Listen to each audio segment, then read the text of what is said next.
Hi, it's Gary. Welcome to today's video. Today, First Impressions Day. My first impressions of this. This was a pen gifted to me during an ink event by my wife. It's a Jinhao pen. Let's take it out of the wrapper. This is the wrapper it came in. There we go. Let's ease this out. So here we've got a Jinhao x350 in this classic black. Very classic looking pen, isn't it? Join me now down on a table. We'll take a look at the pen, do some size comparisons, fill it with ink, do a writing sample, and then I'll give you my initial thoughts on this pen.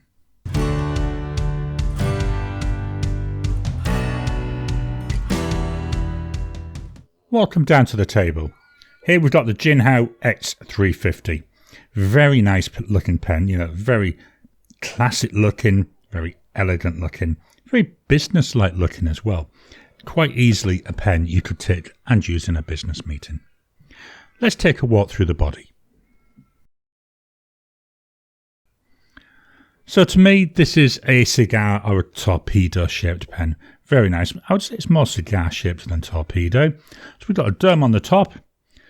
That comes down. We've got a gold coloured ring leading down into this gold coloured clip. Very nice standard looking clip there. And how springy is it? Oh, really tight. Really struggling to get that to move. Doesn't bother me. I don't go around going click, click, click with these anyway.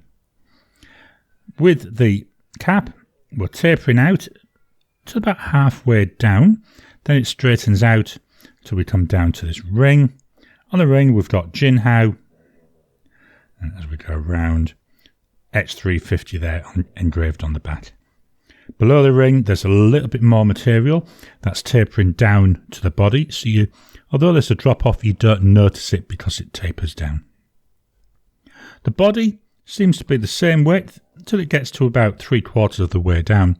Then I can feel it start to taper down till we get to another gold coloured ring and another rounded end. The cap comes off in half, 1, 1.5, about 1 3/4 turns. Then the cap comes off, reveals a black section. The section looks straight. The bottom of that, there's another gold coloured ring. It's not really raised. You can slightly feel it, but so you would know that you're at the bottom of the section. And that reveals the Jinhao nib. Standard Jinhao nib, two tones. So we've got primarily a gold colour. Then we've got a little bit of a steel or silver colour coming through. Nice decorative border in that silver colour. Below the breather hole, we've got the Jinhao logo. We've got the word Jinhao. We've got 18 kgp. So they're saying it's 18 karat gold plated. I always wonder about that, but I can't prove it one way or the other. Don't see any designation as to nib size. The pen, it was sold to me as a medium nib. We'll see though how it looks when we write with it. The section will unscrew, it takes the body off. That reveals the included converter. I've already cleaned out this pen, so I've already cleaned out this converter. I always clean out new pens before I put ink in them for the first time. Yeah, it's nice, it's elegant. It's a pen I'd quite happily take with me to a business meeting. Let's swap on over and do some size comparisons. I've brought in my two standard size comparisons. We've got the Pilot Metropolitan and we've got the Lamy Safari. The X350, ever so slightly longer, but we're not talking about a massive amount.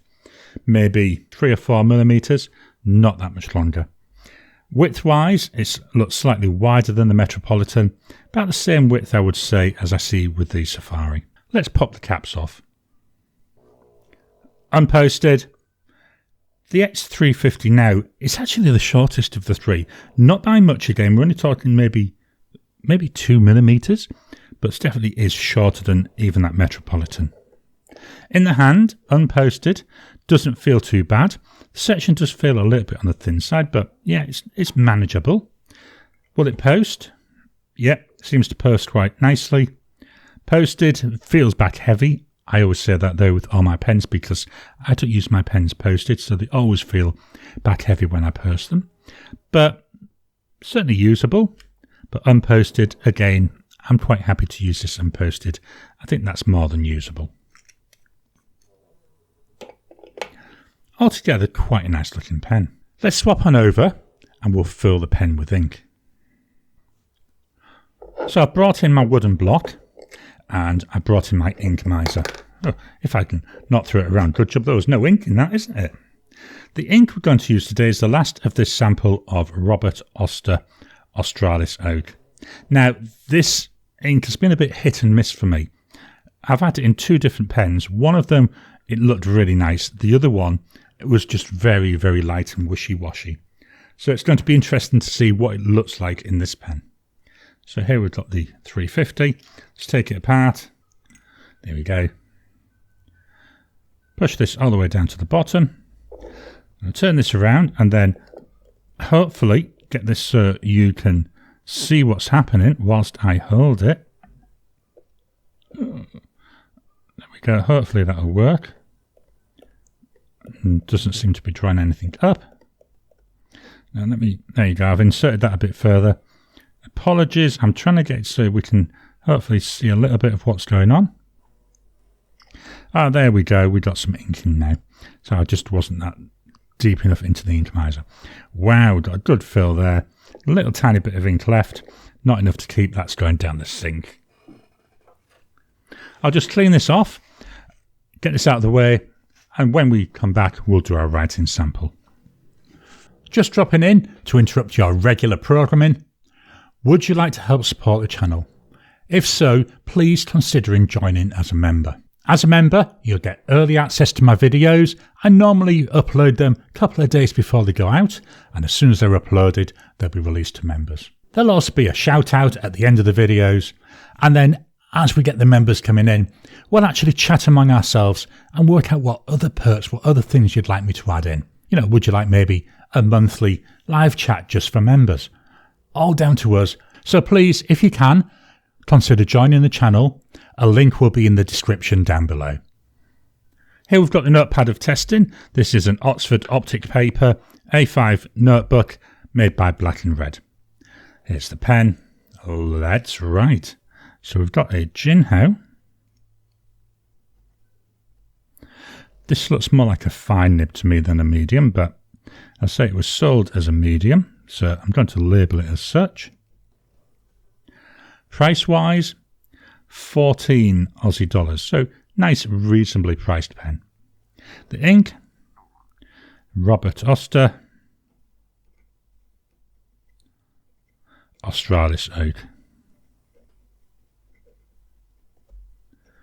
Nice brown coloured ink this, isn't it? We're seeing a bit of shading coming through as well. Drying times, so we got immediate, 10 seconds.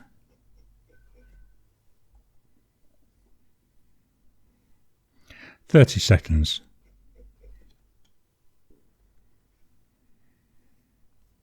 Still smudging there. Let's go 1 minute.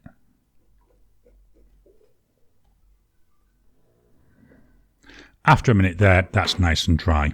Let's see if there's any line variation. So we go no pressure. Going to add some pressure.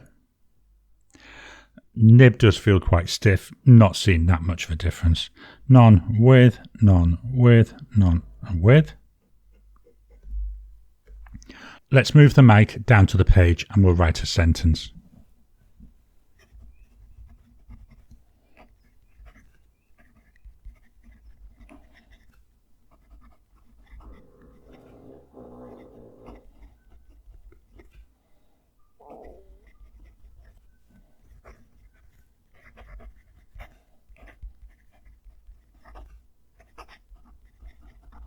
Feels a little bit scratchy to me, as in it's catching on the paper a bit.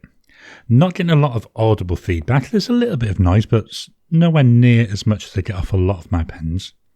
The line, as I say, to me, seems more towards the fine side rather than the medium. I don't have any way to actually properly scientifically test that. What I'll have to do is see if there's somehow I can get something that I can measure these tiny, tiny lines. I do have a pair of calipers, but they don't go down that small. Let's do our final test, which is flow. So there's going forwards. So it feels like it's catching on the paper. going backwards actually feels quite a lot smoother. It feels a lot nicer going backwards than it does going forwards. That was quite interesting. It's not bad. I mean, for $14, what do you expect? It's a pen I'd be quite happy to take to a meeting and use. But what are my first impressions? What are my thoughts on this pen? Overall, it's not a bad pen. It's not a brilliant pen. You know, it's $14 worth of pen. I think you're getting your $14 worth for it. It's nice. It's comfortable to use. It looks classic. I've got to be honest, I don't intend to get another one. If I was going to spend $14 on a pen, I'd rather buy a Jinhao 9019. I find that they're so much more comfortable to use. But as a starter pen, if you've never used fountain pens before, certainly if you've never used a Chinese fountain pen before, it's a good one to experiment with. It's a good one to try. You know, I'm not going to say I'm going to empty this out. I will use it up. I can see it being used, not going to say frequently, but I can see it coming into rotation quite often. You know, it's usable, it's nice, it's classic, it's businesslike. So they're my first impressions of the Jinhao x350 with Robert Oster Australis Oak. I hope you've enjoyed today's video. If you've got an X350, how'd you get on with it? What are your thoughts on it? You know, $12, inexpensive pen, how can you really go wrong? Please hit the thumbs up button every time you like, every time you comment, just helps with the YouTube algorithm. If you haven't already, please subscribe to my channel so that you can get new videos as I release them. I'll talk to you again soon.